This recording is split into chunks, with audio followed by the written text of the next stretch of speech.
Hi, everyone. It's really great to be here. We've been to the OpenSearch Conf last year, and it's just great to see how the community has grown in just 1 year. So first of all, I want to thank all the folks at OpenSearch for arranging and setting up this conference. It's really great to be here. So first of all, just a little bit about myself. So my name is Jochen Kressin. I'm the co-founder of SearchGuard and Eliatra. So if you never heard about SearchGuard is a security and alerting plugin for the Elastic Stack. So we started that in around 2012. Companies founded in Berlin. So we in this space of security and alerting for a very, very long time. And over the course of the year, we acquired a lot of information and a lot of knowledge about the inner workings of Elasticsearch and also OpenSearch. With the advent of OpenSearch, we founded another company. It's based in Dublin, and with the Eliatra, and we have a booth outside there as well. We are focusing solely on OpenSearch and the OpenSearch ecosystem. So we are an OpenSearch partner, and we are contributing mainly in the area of the security plugin, which means security plugin for OpenSearch and also OpenSearch dashboards. The company itself will provide development support, consulting, and training for OpenSearch. Now, my history with search, and why should you even listen to what I have to say? So I started with search already in 2003. Back then, I was doing a lot of Lucene-based projects. My main task was to replace costly and very slow commercial search engines with open source software, being Lucene, which was a lot of fun, I have to say. But it was also kind of hard because back then, there was no framework regarding scalability, high availability, all that stuff like that. You had to build on your own from scratch. So when Solar came up, of course, that was a big relief because you had a product, a framework, which you could use exactly for that, scaling out massive workloads and distributing your data in a cluster. Solar was then, at least in my professional work, replaced by Elasticsearch. So I started with Elasticsearch, I think, with version 0.9, so a very, very long time ago. But then something happened, and that something was ODFE.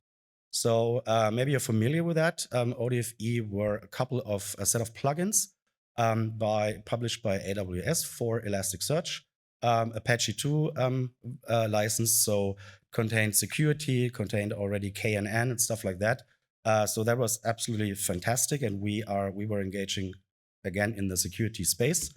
And of course, with the advent of OpenSearch, we put our focus to OpenSearch. Why? Well, because we come out of the open source community and ecosystem. So I work with open source since ages, and especially with the license change of Elastic from OpenSearch to a proprietary license. For us, it was pretty clear that we should focus on OpenSearch, and that's what we're doing since then.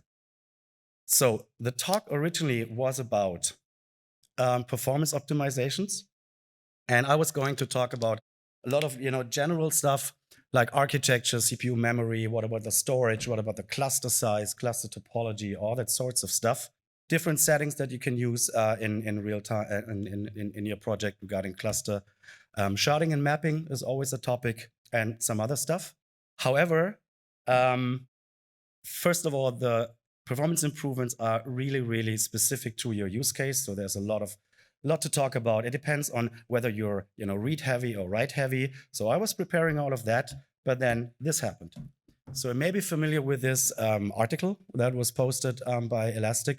I think it was in August, and they were comparing the performance of Elasticsearch and OpenSearch and unraveling the performance gap.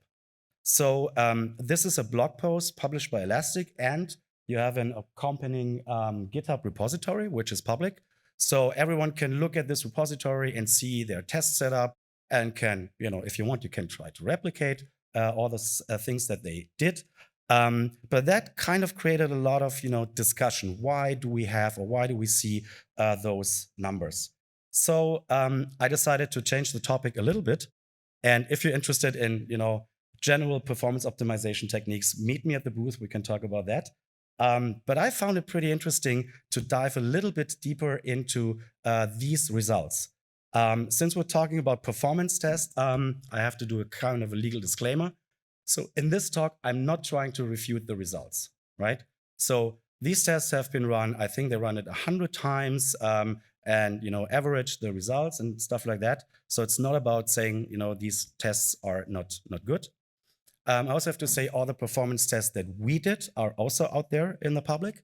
So if you want to have a look how we tested stuff, you can go to our Git repository on git.eliatra.com. For the measurements that we did, the percentages are important and not the absolute values. So the absolute values are, of course, dependent on your hardware, depending on where you run it on-prem or in the cloud. But more important is kind of the trend we're seeing when we're trying to apply optimization techniques. And if you run those tests on your laptop or on your AWS account, the results will, of course, vary a little bit. So let's have a look at the test setup that was being used in the Elasticsearch tests. So as you can see, they spun up two different clusters, an OpenSearch cluster and an Elasticsearch cluster. It's similar from the sizing. It's absolutely the same. And then they added, a lot of data and then used Rally, which is the performance framework that's being used especially in the Elastic land to measure the performance of both platforms. Now, let's have a closer look at the actual test setup. And what I found interesting is that, and this is taken directly from the GitHub repository of those tests. So you can see that they're actually talking about get the Elastic username and password. And the same is true for the OpenSearch, where they talk about the default username being admin. And as you can see, the URL for Kibana is HTTP and not HTTPS. So what does that tell us? So we have no TLS encryption in Kibana and OpenSearch dashboards, but the thing is that when running those tests, the security plugins in both platforms are enabled, which is of course a good thing. You should never run, any OpenSearch or Elasticsearch cluster for that matter without any security enabled. But it also means that we're not just testing the core engine, but we're also testing, a plugin, which is the security plugin. So in Elasticsearch, it's the XPack security plugin. And in OpenSearch, it's of course the OpenSearch security plugin. And as I said, in theory, you could disable the security stuff. It's a plugin or a module in Elasticsearch, can be turned off. I'm not advising you to turning it off, right? Because anyone that's running an OpenSearch or Elastic cluster without security shouldn't be near a computer. But the question that I had is, can security actually impact performance? And if so, are there any techniques that we can use to improve the performance of security? So the short answer is yes. Security can definitely impact performance, especially because security is applied to all the requests. Doesn't matter if you're searching stuff, if you're indexing stuff, if you're using bulk requests or whatever. We need to make sure that each request is checked for credentials, username, roles, permissions, and so on. So since it's applied to all requests in your cluster, even small improvements in the code or the configuration can make a difference in the overall performance of your cluster. So I thought, is there any untapped performance? Any untapped potential regarding security? And I was thinking, let's make a performance tests and let's benchmark, but let's make it a little bit more realistic. So first of all, of course, you have TLS encryption, which is can enable on REST layer, and it's also encrypting the data between the data nodes in your cluster. So let's say in a real world scenario, we probably have, if we have a high performing cluster, we probably have a lot of users. It's not just maybe one user, and it's maybe just just an admin user, but we have many different users with different roles and permissions. And a user can, of course, have as many roles as needed. And roles can also have as many index patterns as needed. So you can define a role that grants access to one index or to many indices. You can use wildcards. You can use state math expressions, all that sort of stuff. And typically, if you have a cluster in a real-world scenario, you have a lot of indices, you have a lot of aliases in your cluster. So let's try to benchmark and let's try to optimize and see what we can do with the security part of OpenSearch. So these are the typical steps. And I left out the authentication authorization part. I have a slide specific to that.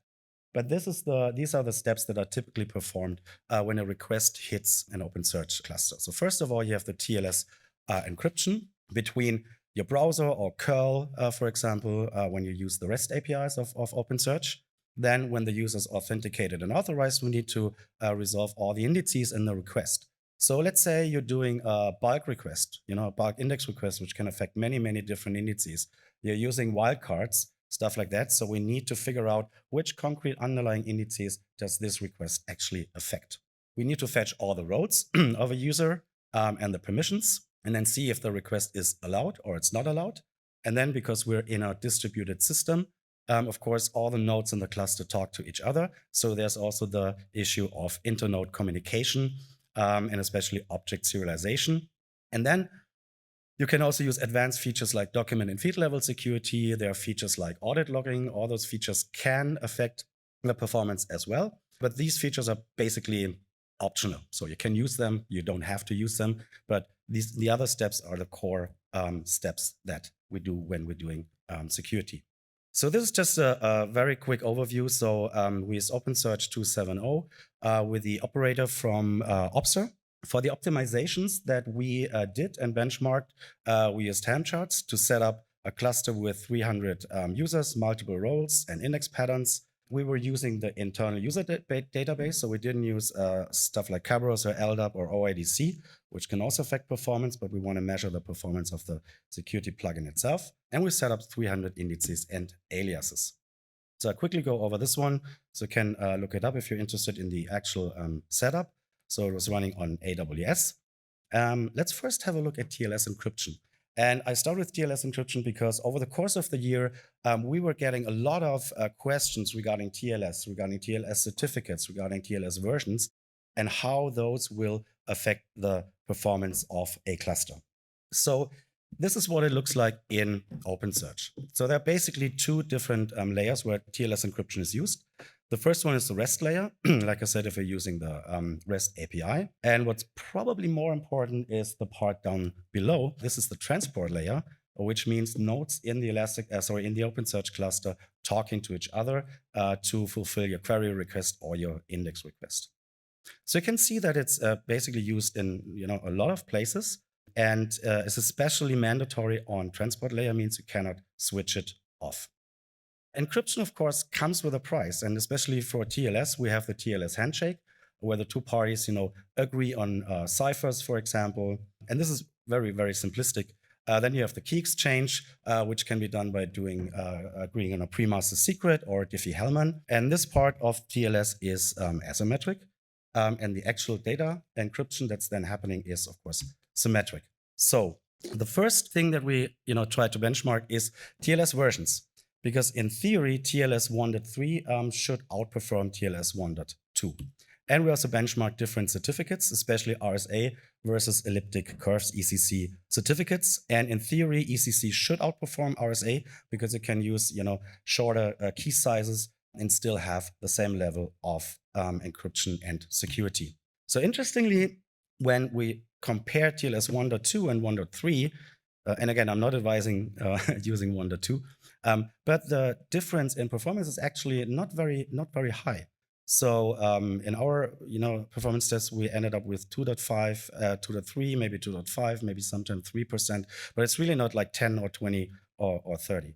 So I think that's just an interesting thing. So you don't have to worry about versions of TLS, and the same is true for RSA versus ECC. So when doing search requests, we also saw just a difference between 1%, maybe 1.2, something like that.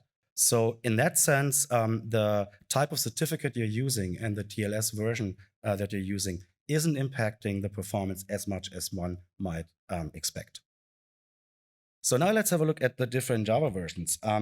Because of course you have performance improvements in each new iteration of the JVMs, but also especially regarding TLS. And I'm saying that because, back when Java 8 was kind of the default, Java 8, JDK 8 was really, really notoriously slow regarding TLS encryption. And back then, we always advised our customers to try to use stuff like OpenSSL and not rely on the SSL implementation, TLS implementation of JDK 8 or Netty TC native. So is there still a notable performance difference with more modern JVMs? And we kind of came to the conclusion, well, yes, there is. So we benchmarked TLS in Java 11 versus Java 17. And this is running the security plugin just with TLS enabled. So we're just encrypting the traffic. There's no authentication, no authorization in place. So this is the pure TLS performance between those two versions. Now, interestingly, if we enable authentication authorization, things look different.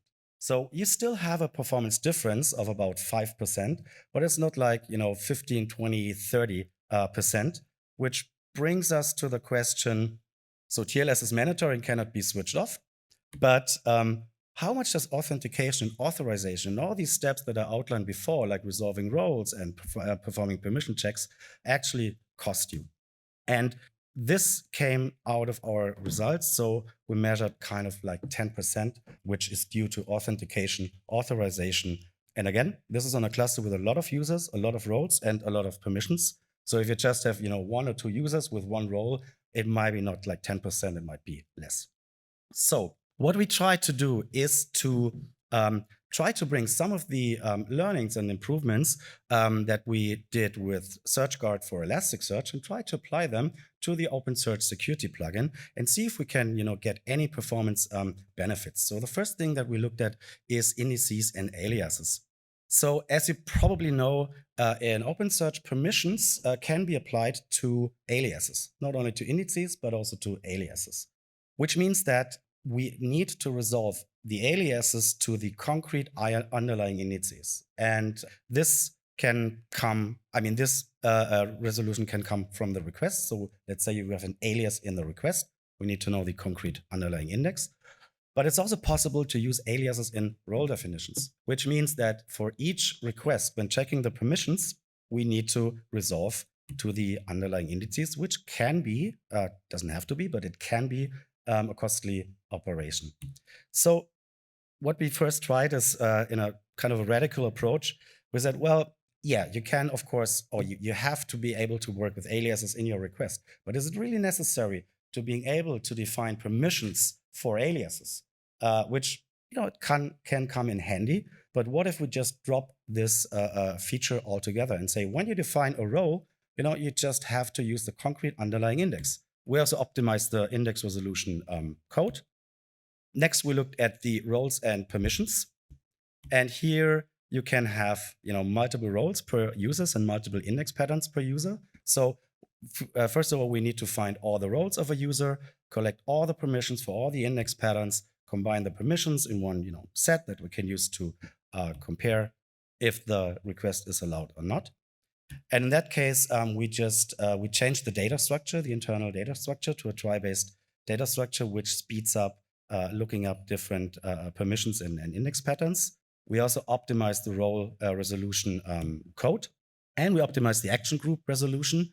An action group is a telling name for a set of permissions, which you can then use in your role to refer to this set of permissions. And then finally, we had a look at the internode communication and especially the object serialization. Coming back to our image from before. So let's just say you're doing a query or an index and you use the REST API. So what happens is the request is received by the coordinating node, which of course is connected to all the other nodes in the cluster. So in OpenSearch security, there's a concept of a trusted node, which means that when one trusted node, and this is implemented by TLS node certificates, so when one trusted node talks to another trusted node, the second node doesn't need to do all this authentication, authorization stuff again.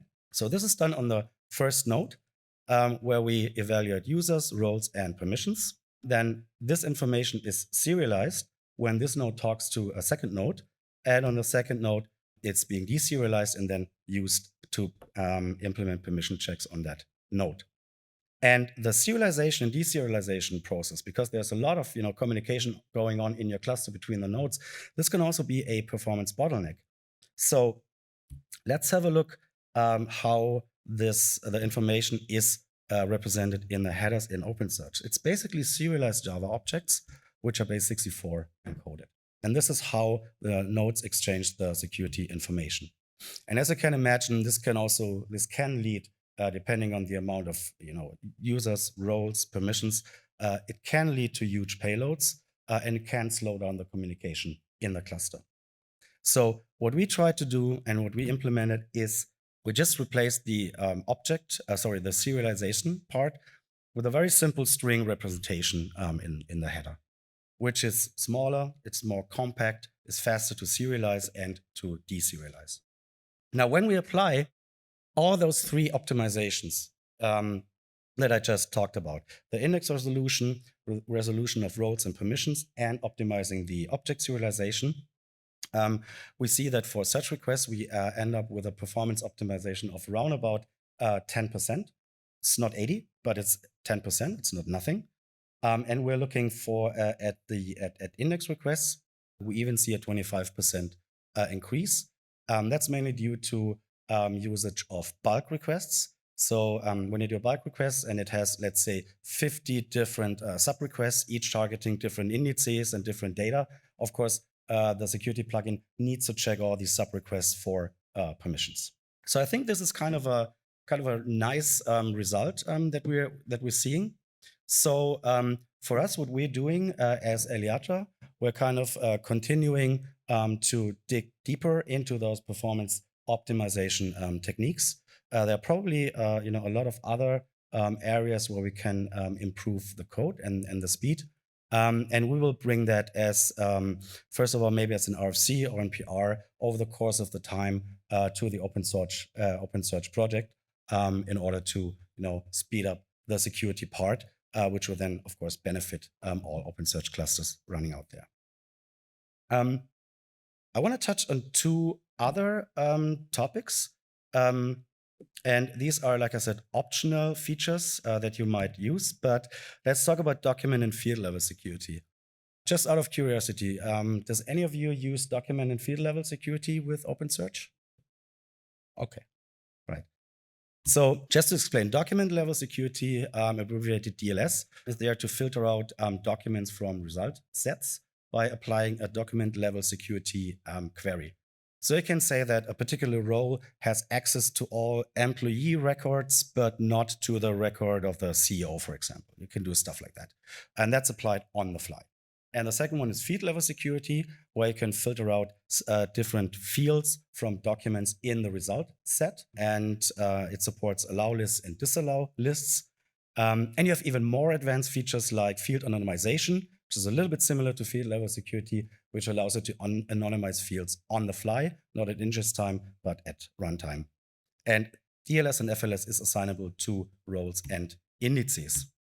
So if you're using DLS and FLS, my suggestion is, in order to speed things up, use simple DLS queries, make them as simple as possible, use as few DLS queries as possible, and be cautious because the DLS queries, if it uses multiple roles, the DLS queries from all the roles are combined. So you can accidentally have a user with a lot of DLS queries and restrictions, which of course all add up and eat some of the performance of your query.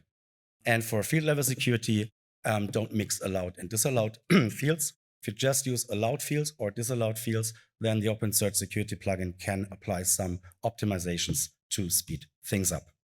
And also, if possible, use explicit field names and avoid wildcards. The last bit I want to talk about is audit logging. Again, anyone using audit logging in OpenSearch? Okay, all right. So audit logging is the process of documenting activity in your cluster, which means that you can track anything that a user does in your cluster, like searching for data, indexing data, deleting data. And this is also, probably really necessary if you have to adhere to standards like PCI or SOX or GDPR, stuff like that. Then you probably want to use audit logging. And the way it's implemented is that the security plugin will intercept all the requests anyways. And then if you have, for example, a failed login, or someone uses a wrong TLS certificate, or any other event, then the security plugin will generate an audit event, and the audit event will then be sent to an endpoint, which in many standard implementations or setups would be a second OpenSearch cluster, and then send all this information to the logging cluster where you can then have your audit trails. So for audit logging, my advice are, if you use it, only track categories that you really need and try to minimize the event payload. So the security plugin is able to not only track, let's say, that a user has searched for particular data or index particular data, but it can also save the payload, which can, of course, increase the size of each event. And if you have a lot of events, that can slow down the system. For storage, use high performance endpoints. That can be something like an OpenSearch cluster, but it can also be other systems like Kafka, for example. And you should also fine tune the thread pool for audit events. So you can, make sure that the cluster can handle back pressure. Okay, so now finally, the question, what about my external authentication and authorization systems? Don't they impact the performance as well? So with external systems, I'm mainly talking about things like LDAP or Active Directory, Kerberos, SAML, JSON Web Tokens, OIDC, and stuff like that. The truth is that the performance impact of those systems, it's of course there, but it's limited. Why? Because oftentimes we, means a security plugin, would cache the respective results. So yeah, if you have a very slow Active Directory or very slow LDAP system, that will of course slow down your initial request, which authenticates the user.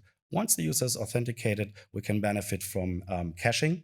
So there's not a lot of performance improvement potential. For LDAP, yeah, we can talk about connection pooling and fine-tuning the connection pool and stuff like that. But it's not like these requests for LDAP or Active Directory are done for each and every request, in contrast to the stuff that I was talking about before, which is really done for each and every request in your cluster. As a conclusion, the first one is, if you're doing performance tests, be sure to define your application under test. So what is it that you're really testing? Are you just testing, as in our example, just the core engine and comparing the core engine of OpenSearch to Elasticsearch? Or are there other components that are part of this whole stack or test setup, which you probably want to look at separately? Plugins can have a performance impact. So if you're running OpenSearch yourself and you're installing plugins, or you're using plugins that ship with OpenSearch, then those performance, they don't have to, but they can have a performance impact. And especially in the area of security, that's just a given. And regarding the security plugin, main takeaways are probably, don't worry about TLS and TLS certificates inversion too much. That's kind of according to what we've measured, a little bit a thing of the past. It was very important back with Java 8, but nowadays with all these improvements that we see in modern JVMs, it's not so much a problem anymore. And also stuff like OpenSSL to speed up performance is probably not really needed anymore. So the JVMs have become quite good in handling TLS. And like I said, yes, there is untapped performance in the code. So we tried out a couple of things and at least saw performance improvements around about 10%. And again, we're trying to, we're working on that, trying to finalize our approach, finalizing the code, and then contributing those performance improvements back to the OpenSearch project. So if you have questions regarding that, or ideas, or you have objections regarding the stuff that I just presented, meet us our booth down there outside at Eliatra, and we can talk about the performance improvements in security. If you're interested in other performance improvement techniques, then just come out there and talk to us. So thanks very much for your attention, and